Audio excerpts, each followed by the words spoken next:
cities are increasingly feeling the pain brought on by climate change, as once-in-a-century heat waves and flash floods are becoming once-in-a-decade or even once every few years disasters. How should cities adapt?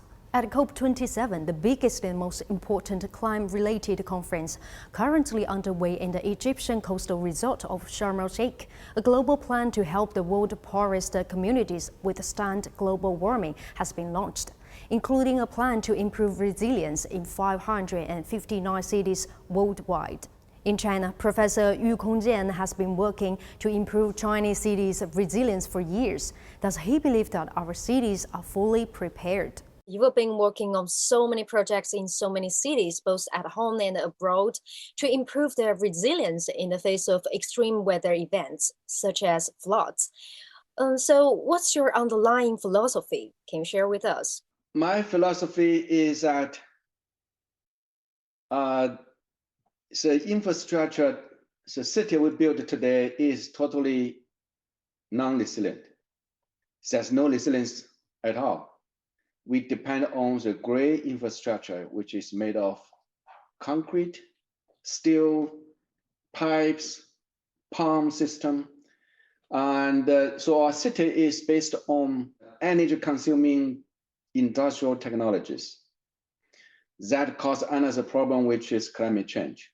For 1,000 years, the Chinese farmers know how to cultivate their land, how to make fields, how to make terraces, how to make a dike and pond system when water is very little or when water is too much. So when water is too little, like Yuanyang terraces in Yunnan province, so farmers created these terraces to retain water, to cultivate this rice field. And when there's too much water, like Pearl River Delta area, like Yangtze River Delta area, our ancestors invented this agricultural strategy, which we call the pond and dike system. So for 1,000 years, we have this knowledge about adapting to the changing climate.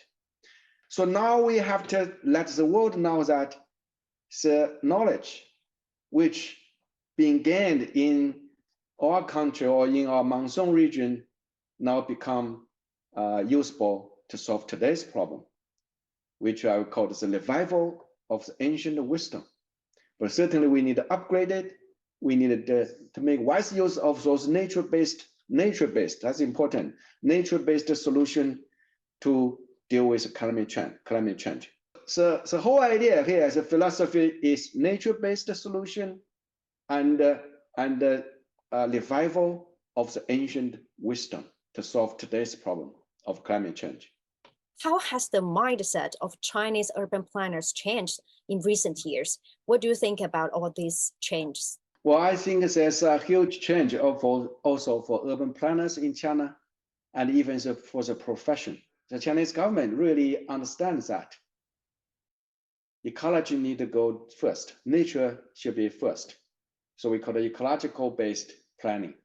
Now people began to understand that it is more and more important and urgent that all the cities, particularly those the cities around the East Coast, around the Yangtze River, around the Yellow River or Pearl River Delta area, we have to be able to adapt to the changing climate, which means heavier storm, stronger and stronger precipitation, unexpected flood. So, Professor, what kinds of ideas and actions should urban planners, both in China and around the world, contemplate in the future? We have to dechannelize the river. We have to remove the concrete. Instead of building flood wall, we're going to remove the flood wall. Now, that certainly you have to do it in a scientific way. You need to give space for water. You cannot catch a tiger in a cage. You will create a very dangerous beast.